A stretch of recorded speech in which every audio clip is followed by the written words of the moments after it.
Families اس طرح کی ہوتی ہیں کہ جو اس چیز کو پریفر نہیں کرتی کہ لڑکی خوبصورت ہی ہونی چاہیے. ان کو اگر کوئی سانولے رنگ کی لڑکی بھی مل جاتی ہے تو وہ اس کے ساتھ بھی اپنے بیٹے کی شادی کرنے کو تیار ہوتے ہیں. اگر ایسا بچہ جو 18 سال کی عمر میں چارپائی پر ہو اور اس کا قد اتنا ہو جتنا ایک 2 یا 3 سال کے بچے کا ہوتا ہے، تو آپ مجھے بتائیں آپ کا کالا بچہ اس بچے کا مقابلہ کرتا ہے؟ کہ لوگ یہ دیکھتے ہیں کہ جی پڑھی لکھی اور خوبصورت بہو ہو، اب وہ لے آتے ہیں اسے، اس کی شادی اپنے بیٹے سے کر دیتے ہیں، لیکن چند ہی دنوں بعد اس کے بارے میں جو رائے اس کی ساس قائم کر دیتی ہے کہ بھائی لیتے آئے ہیں لیکن کڑی کچجی ہے، کام شام کوئی نہیں آندا. السلام علیکم ورحمۃ اللہ وبرکاتہ. یقین کریں مجھے بہت زیادہ ڈر لگتا ہے جس موضوع پہ میں آج بات کرنے والا ہوں، کہ خدا نہ خواستہ مجھ سے کوئی ایسی بات نہ ہو جائے کہ جس سے اللہ پاک ناراض ہو جائے. ہمارے معاشرے کے نا بڑے سارے رنگ ہیں، بہت زیادہ رنگ ہیں ہمارے معاشرے کے، اسی لیے ہم اس معاشرے کو سمجھ نہیں سکتے. بہت مشکل کام ہے اس معاشرے کے لوگوں کو سمجھنا. دیکھیں نا، میں اگر ایک عام آدمی ہوں، ایک مینگو مین ہوں میں، اور مینگو مین ہونے کی حیثیت سے میرا دائرہ کار بہت چھوٹا سا ہے، ٹھیک ہے، لیکن کچھ ایسے شعبے جیسے ڈاکٹرز کو میں سمجھتا ہوں کہ ان کا ایسا شعبہ ہے کہ ہر ڈاکٹر اپنے فن میں عروج رکھتا ہے اور اس کے ساتھ طرح طرح کے لوگ آ کے ملتے ہیں، اس کو طرح طرح کے مسائل کا پتہ ہوتا ہے، اس کا دائرہ کار بہت وسیع ہوتا ہے، بہت زیادہ چیزیں ہوتی ہیں جو ڈاکٹرز کو پتہ ہوتی ہیں. تو اس تمہید کا جو مقصد ہے نا، وہ صرف اور صرف یہی ہے کہ اگر میرے منہ سے کوئی ایسی بات نکل جائے جو میری لا علمی کی وجہ سے میں کر دوں، تو اس کے لیے آپ مجھے کمنٹس میں ضرور بتا دیجئے گا کہ بھائی تم نے یہ بات غلط کر دی ہے. اب جو بات ہے وہ ہے ہمارے مینگو مین کے بچوں کی. اب بات یہ ہوتی ہے، میں اسی لیے تھوڑا سا ڈر رہا ہوں کہ چاہے کوئی ہو سپر مین تو چاہے کوئی ہو مینگو مین. مینگو مین جو ہے نا، وہ تو اپنے بچوں کی خواہش کو لے کر وہ اتنا اتاولا ہوتا ہے کہ اس کو دوسری تیسری باتوں کی کوئی خبر نہیں ہے کہ کون سی بات اس کے حق میں بہتر ہو سکتی ہے اور کون سی بات اس کے لیے نقصان دہ ہو سکتی ہے. اور جو سپر مین ہوتا ہے نا، اس کو بس ایک ہی غرض ہوتا ہے، اور وہ غرض کیا ہے کہ میرا بچہ سونا ہونا چاہیے. بعض اوقات ایسا ہوتا ہے کہ خاوند خوبصورت ہے، اب جو سپر مین جو ہے نا ہوتے ہیں نا، وہ ان کی بیویاں بھی خوبصورت ہی ہوتی ہیں، لیکن ایسا ہو جاتا ہے کہ بعض اوقات کوئی نرم دل فیملیز اس طرح کی ہوتی ہیں کہ جو اس چیز کو پریفر نہیں کرتی کہ لڑکی خوبصورت ہی ہونی چاہیے. ان کو اگر کوئی سانولے رنگ کی لڑکی بھی مل جاتی ہے تو وہ اس کے ساتھ بھی اپنے بیٹے کی شادی کرنے کو تیار ہوتے ہیں، وہ چاہے کوئی سپر مین کی فیملی ہے چاہے کسی مینگو مین کی فیملی ہے. اور مینگو مینز جو ہوتے ہیں ان کو قسمت سے کوئی خوبصورت لڑکی مل جائے تو اچھی بات ہے، لیکن اگر خوبصورت لڑکی نہیں بھی ملتی تو بھی ان کے ہاں وہ معیار ایسا نہیں ہوتا کہ جی لڑکی خوبصورت ہی ہوگی تو ہی ہم اپنے بیٹے کی شادی کریں گے. بہرحال اکثریت میں یہ بات دیکھی گئی ہے کہ جو امیر خاندان کے لوگ ہیں وہ پریفر کرتے ہیں کہ 2 چیزیں، لڑکی ایک تو پڑھی لکھی ہونی چاہیے اور دوسرا خوبصورت ہونی چاہیے.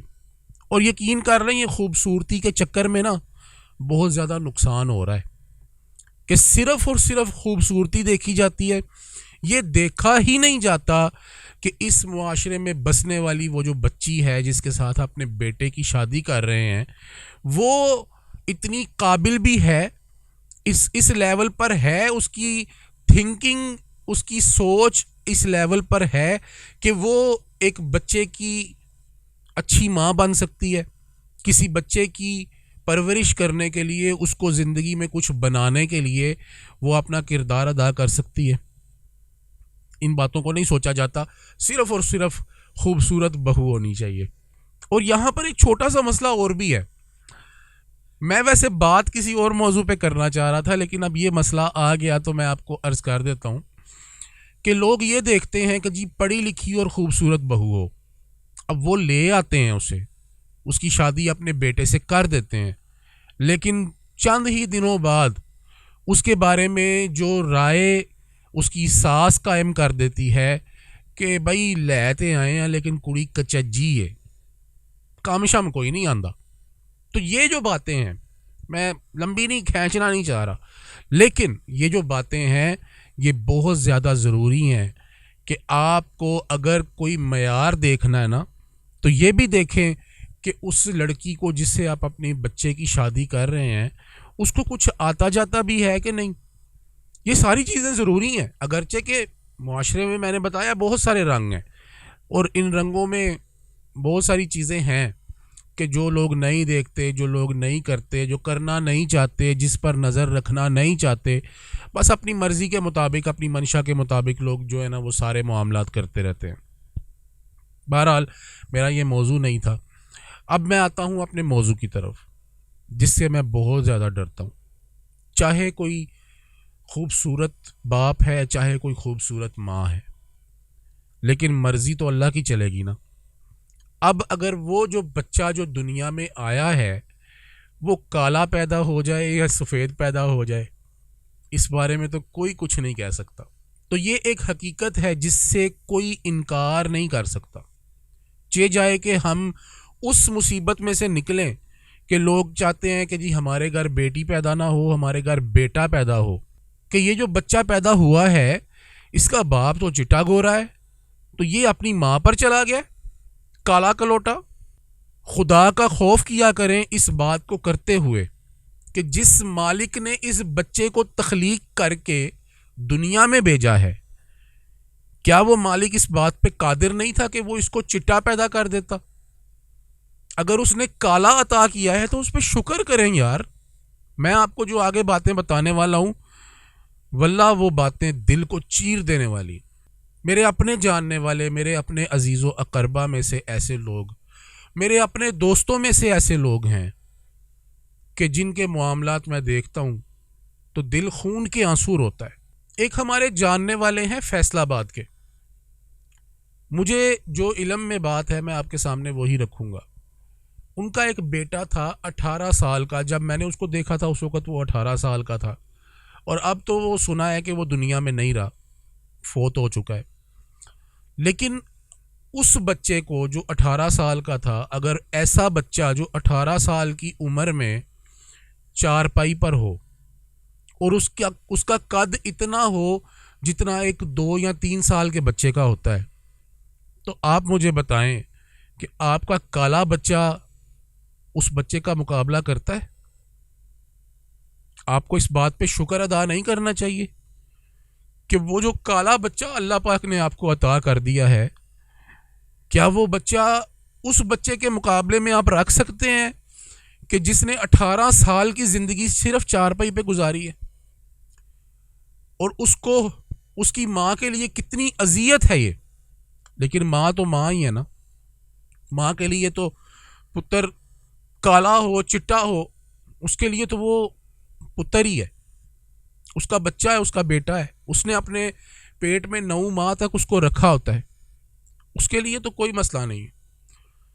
لیکن اس اذیت کو آپ محسوس کریں کہ ایک بچہ 18 سال تک اس کا قد صرف 2 یا 3 سال کے بچے جتنا ہے، اس کو وہ اٹھا کے پخانہ بھی کروا رہی ہے، اس کو وہ اٹھا کے سارے معاملات کروا رہی ہے، اس کو اپنے ہاتھوں سے کھانا کھلا رہی ہے۔ کیا ایک باپ یہ سب کچھ کر سکتا ہے؟ کیا کسی خاندان کی ساس جو اس ماں کی ساس ہے وہ آ کے یہ سب کچھ کرے گی؟ کیا آپ کے باقی بچے یہ سب کچھ کرنے کو تیار ہوں گے؟ ایسی مثالیں بھی ملتی ہیں کہ بہنیں جو ہیں وہ بھائیوں کو پال رہی ہیں، لیکن پھر بھی اس بات پہ اللہ تعالیٰ سے ڈرنا چاہیے۔ میرے ایک دوست ہیں، مجھے پچھلے دنوں پتہ چلا، انہوں نے ذکر کیا کہ ان کے بچے کے ساتھ کچھ معذوری والا معاملہ ہے، لیکن ایک باپ ہے وہ بھی، اس کی محبت کا اندازہ آپ کیسے کر سکتے ہیں اور اس کے دکھ کا اندازہ کیسے کر سکتے ہیں؟ اللہ پاک کی تخلیق بہت شاندار ہے.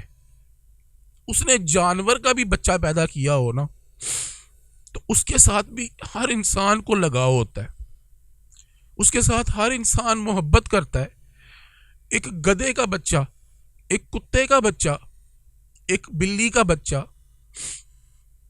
یا کسی ایسے حقیر جانور کا بچہ ہی آپ دیکھ لیں, اس کی خوبصورتی دیکھ کر, اگرچہ کہ اس کا رنگ کالا سیاہ ہی ہو, لیکن وہ چھوٹا سا بچہ کتنا کیوٹ سا لگ رہا ہوتا ہے. آپ خود سوچیں کہ جس مالک کی تخلیق میں کوئی کمی نہیں, وہ مور جیسے رنگ بھی آپ کو دے سکتا ہے, لیکن اگر اس نے آپ کو کالا بچہ دے دیا تو اس کا شکر ادا کریں یار. ان بچوں کو دیکھیں جو چل پھر نہیں سکتے, جن کو سنبھالنا پڑتا ہے. میں اپنی امی کے ساتھ ایک ہاسپٹل گیا, میرے بیٹے کے ختنے ہونے تھے, تو وہاں پر ہم نے وہ بچوں کا ڈاکٹر تھا جس کے پاس گئے ہم. اس وارڈ میں ہم نے دیکھا بہت سارے بچے, مائیں اور باپ بہت سارے بچے لے کر بیٹھے ہوئے ہیں. ایک باپ کی گود میں میں نے ایک بچے کو دیکھا, تو وہ بچہ اس کی گود میں تھا, وہ اٹھ نہیں سکتا تھا, بیٹھ نہیں سکتا تھا, لیکن اس کے ہاتھ چلتے تھے. آپ اس بچے کی اس اذیت کا اندازہ آپ ایسے کر لیں کہ وہ بچہ یہ بات سمجھتا بھی ہے, جانتا بھی ہے کہ شاید میری عمر کے بچے جو ہیں وہ بھاگتے ہیں, پھرتے ہیں, کھیلتے ہیں. اب وہ بچہ جو ہے وہ مسلسل اپنے ہاتھوں کے ساتھ اپنے باپ کے چہرے کو نوچ رہا ہے. وہ پکڑ کے کبھی ادھر سے پکڑتا ہے, کبھی ادھر سے, کبھی داڑھی کھینچتا ہے, کبھی کچھ کرتا ہے. آپ اندازہ کریں کہ وہ بچہ کتنا بے قرار ہے کہ اس کے پاس سارے اعضاء پورے ہیں, لیکن اس کے باوجود اس کی وہ ہمت نہیں ہے, وہ طاقت نہیں ہے کہ وہ اٹھ سکے, بیٹھ سکے. میں نے اس بچے کو دیکھا تو دل برداشتہ ہو گیا. یقین کریں وہاں پر ایک بچہ تھا, ماں اس کو اپنے گود میں لے کے بیٹھی ہوئی ہے. اس بچے کو دیکھ کر سمجھ نہیں آتی یار بندہ کیا کہے. ہمیں اللہ کا شکر ادا نہیں کرنا چاہیے کہ جس نے ہمیں سلامت بچے عطا فرمائے, صحت مند بچے عطا فرمائے. میری امی نے مجھے بتایا کہ میرا ایک بیٹا جو ہے نا, وہ جب پیدا ہوا تو میری امی اس وقت پاس ہی تھی. تو وہ پیدا ہوا تو وہ رویا نہیں. ڈاکٹر نے کافی کوشش کرنے کے بعد وہ رو پڑا, لیکن ڈاکٹر نے یہ بتایا کہ یہ چونکہ لیٹ رویا ہے تو اس کا جو ہے نا کچھ معاملہ باقی بچوں سے ڈیفرنٹ ہی ہوگا. وہ بچہ میرا جو ہے نا وہ پہلے دوسرے تیسرے دن جو ہے نا وہ کافی اس کی طبیعت بھی خراب ہی رہی. ایک رات وہ میں گھر پہ آیا, دوسرا یا تیسرا دن تھا اس کا پیدائش کا, دوسرا یا تیسرا دن تھا, تو میں رات کو گھر آیا نا تو میں نے دیکھا وہ بچہ جو ہے نا عجیب سی طریقے سے سانس لے رہا ہے. اس کو جس طرح عجیب سی آواز اس کے اندر سے آ رہی ہے, اس طرح کی کچھ کر کے نا آواز تھی جو اس کے اندر سے مسلسل آ رہی تھی, وہ سانس کے ساتھ ہی آ رہی تھی. رات کو تقریباً 2 بجے کا ٹائم. تو میری امی مجھے کہتی ہیں بیٹا اس کو لے کے ڈاکٹر کے پاس چلیں. میں اس کو ڈاکٹر کے پاس لے گیا, میں اور میری امی. اللہ بھلا کرے بھائی ڈاکٹرز کا بھی. اس ڈاکٹر نے یہ بات کہی, اس نے کہا جی اس کو تو پیدائشی نمونیا ہے بچے کو, تو آپ اگر اس کو بس تھوڑا سا اور لیٹ کرتے تو یہ بچہ ہمت نہیں ہے بھائی یہ بات کرنے کی. چھ جائے کہ وہ بچے جس کے پیدا ہوتے ہی اس کے ماں باپ کو پتا چل جائے کہ یہ بچہ گونگا ہے, یہ بچہ سنتا نہیں ہے, یہ بچہ لاغر ہے, یہ بچہ معذور ہے, کیا بیتتی ہوگی یار. اگر اللہ پاک نے آپ کو سلامت بچے عطا فرمائے تو اللہ کا شکر ادا کرے یار.